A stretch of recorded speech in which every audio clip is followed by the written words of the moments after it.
नमस्कार बच्चों। आज हम लोग अगला पाठ पढ़ेंगे नागरी लिपि। इस नागरी लिपि के लेखक हैं, जो आलेख यहाँ छपा है यह गुणाकर मूले के द्वारा लिखा गया है।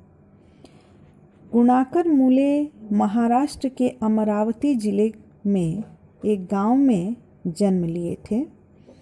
इनकी शिक्षा की भाषा मराठी थी।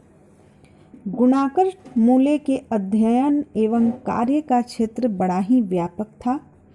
उन्होंने गणित, खगोल विज्ञान, अंतरिक्ष विज्ञान, विज्ञान का इतिहास, पुरालिपि शास्त्र और प्राचीन भारत का इतिहास व संस्कृति जैसे विषयों पर खूब लिखा है। पिछले 25 वर्षों में मुख्यतः इन्हीं विषयों से संबंधित उनके 2500 से अधिक लेखों तथा 30 पुस्तकों का प्रकाशन हो चुका है। प्रस्तुत निबंध गुणाकर मूले की पुस्तक भारतीय लिपियों की कहानी से लिया गया है। जैसा कि पाठ में भी स्पष्ट है, इसमें हिंदी की अपनी लिपि नागरी या देवनागरी के ऐतिहासिक विकास की रूपरेखा स्पष्ट की गई है। यहाँ हमारी लिपि की प्राचीनता, व्यापकता और शाखा विस्तार का प्रवाहपूर्ण शैली में प्रामाणिक आख्यान प्रस्तुत किया गया है। मौलिक जानकारियाँ दी गई हैं। तकनीकी बारीकियाँ और विवरणों से बचते हुए लेखक ने इस निबंध को बड़ा सरस रूप दिया है तथा सादगी और सहजता के साथ ऐतिहासिक जानकारियाँ देते हुए इस लिपि के बारे में हमारी जिज्ञासाओं को जगाने की कोशिश भी की है। तो यह पाठ अत्यंत महत्वपूर्ण है, यहाँ तक कि इसकी एक एक पंक्तियाँ महत्वपूर्ण हैं। तो पंक्तियों पर विशेष ध्यान दोगे, क्योंकि वस्तुनिष्ठ प्रश्न इन पंक्तियों से ही निकलती है। तो जिस लिपि में हम लिखते हैं, पढ़ते हैं, या इस पाठ को जिस लिपि में हम पढ़ रहे हैं, इसे नागरी या देवनागरी लिपि कहते हैं। हिंदी तथा इसकी विविध बोलियां देवनागरी लिपि में ही लिखी जाती हैं। नेपाली व नेवारी भाषाएं, मराठी भाषा, संस्कृत व प्राकृतिक भाषा, ये सारी भाषाएं देवनागरी लिपि में ही अंकित हैं। देवनागरी लिपि के बारे में यह भी महत्वपूर्ण है कि संसार में जहाँ भी संस्कृत प्राकृत की पुस्तकें प्रकाशित होती हैं, वे सभी देवनागरी लिपि में ही छपती हैं। यहाँ तक कि रोमन अक्षरों में भी संस्कृत प्राकृत के उद्धरण एवं ग्रंथ देवनागरी लिपि में ही प्रकाशित करवाए जाते हैं। गुजराती लिपि देवनागरी से अधिक भिन्न नहीं है।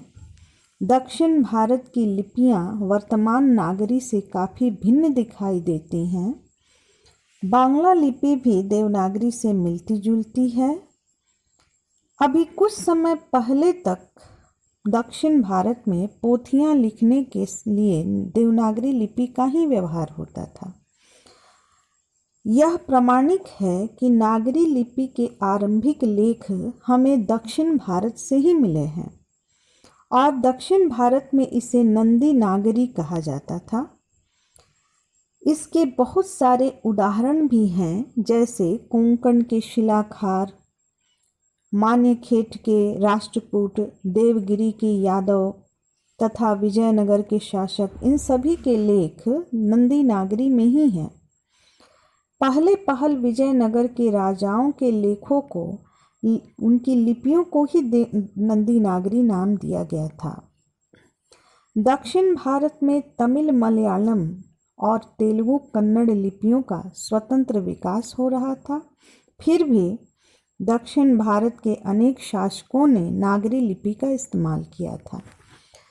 राजराज व राजेंद्र जैसे प्रतापी चोड़ राजाओं के सिक्कों पर भी नागरी लिपि देखने को मिलती है। केरल के शासकों के सिक्कों पर वीर केरलस्य जैसे शब्द नंदी नागरी में ही लिखे गए हैं। सुदूर दक्षिण से प्राप्त वरगुण का पलियम तामपत्र भी नागरी लिपि में लिखा गया था। इतना ही नहीं, श्रीलंका के पराक्रम बाहु, विजय बाहु आदि शासकों के सिक्कों पर भी नागरी अक्षर देखने को मिलते हैं। इस्लामी शासन की नींव डालने वाले महमूद गजनवी के टकसाल में जो चांदी के सिक्के ढाले गए थे उस पर भी नागरी लिपि अंकित है। उन सिक्कों पर एक तरफ कूफी लिपि में कलमा अंकित है तो दूसरी तरफ नागरी लिपि में भी अंकित है। महमूद गजनवी के बाद मोहम्मद गोरी, अलाउद्दीन खिलजी, शेर शाह आदि शासकों ने भी अपने सिक्कों पर नागरी शब्द खुदवाए थे। यहाँ तक कि बादशाह अकबर ने ऐसा सिक्का चलाया था जिस पर राम सीता की आकृति है और नागरी लिपि में रामसीय शब्द अंकित किया गया था। उत्तर भारत में मेवाड़ के गुहिल, सांभर अजमेर के चौहान, कन्नौज के गाहड़वाल, काठियावाड़ गुजरात के सोलंकी, आबू के परमार, जेजाक भुक्ती के चंदेल, त्रिपुरा के कलचुरी शासकों के लेख भी नागरी लिपि में ही हैं। उत्तर भारत में इस नागरी लिपि को हम देवनागरी के नाम से जानते हैं। इससे स्पष्ट है कि ईसा की 8वीं-9वीं सदी से नागरी लिपि का प्रचलन सारे देश में था, इसलिए यह सार्वदेशिक लिपि थी। गुप्त काल की ब्राह्मी लिपि तथा बाद की सिद्धम लिपि के अक्षरों के सिरों पर छोटी आड़ी लकीरें और छोटे ठोस तिकोन थे, लेकिन नागरी लिपि की मुख्य पहचान यह थी कि इनके अक्षरों के सिरों पर पूरी लकीरें बन जाती थीं और ये शिरोरेखाएं उतनी ही लंबी रहती हैं जितनी कि अक्षरों की चौड़ाई होती है। दक्षिण भारत से नागरी अर्थात नंदी नागरी लिपि के लेख 8वीं सदी से मिलने लग जाते हैं और उत्तर भारत में 9वीं सदी से। अब हम इस बात पर गौर करेंगे कि इस लिपि को नागरी, देवनागरी या नंदी नागरी क्यों कहा जाता था। इसका कोई प्रमाण नहीं मिलता है कि देवनागरी नाम अस्तित्व में कैसे आया। इस बारे में विद्वानों में बड़ा मतभेद है। फिर भी हम कुछ बिंदुओं पर विचार करेंगे। एक मत के अनुसार गुजरात के नागर ब्राह्मणों ने पहल इस लिपि का इस्तेमाल किया, इसलिए इसका नाम नागरी लिपि पड़ा। दूसरा मत यह है कि बाकी नगर सिर्फ नगर है, लेकिन काशी देवों की नगरी है, इसलिए काशी में प्रयुक्त लिपि का नाम देवनागरी पड़ा। इसके अतिरिक्त मालवा में नागर लिपि का इस्तेमाल होता था, इसलिए उस समय यह शब्द अस्तित्व में आया। यह नागरी शब्द किसी नगर अर्थात बड़े शहर से संबंधित है। पाद ताटिकम नामक एक नाटक से जानकारी मिलती है कि पाटलिपुत्र को नगर कहते थे। स्थापत्य की उत्तर भारत की एक विशेष शैली को नागर शैली कहते थे। अतः नागर या नागरी शब्द उत्तर भारत के किसी बड़े नगर से संबंध रखता था।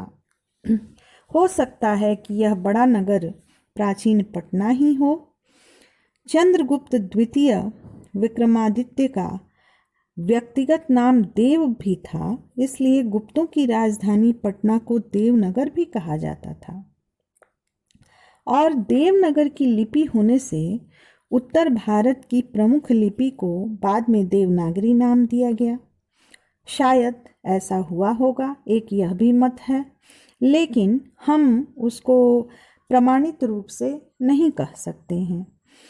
ईसा की 14वीं-15वीं सदी के विजयनगर के शासकों ने अपने लेखों की लिपि को नंदी नागरी कहा था। विजयनगर के राजाओं के लेख कन्नड़, तेलुगु नागरी लिपि में होते थे। यह वैदिक साहित्य भी निश्चित ही नागरी लिपि में ही लिखा गया होगा। विद्वानों का यह भी मत है कि वाकाटकों और राष्ट्रकूटों के समय महाराष्ट्र के प्रसिद्ध नगर नंदी नगर, जिसको हम आज नांदेड़ कहते हैं, इसकी लिपि होने के कारण इसे नंदी नागरी भी कहा जाने लगा। लेकिन इन मतों में बहुत भिन्नता है और यह लिपि किसी नगर विशेष की लिपि नहीं है। 8वीं से 11वीं सदी में हम इस नागरी लिपि को पूरे देश में व्याप्त देखते हैं, इसलिए हम इसे सार्वदेशिक लिपि भी कह सकते हैं।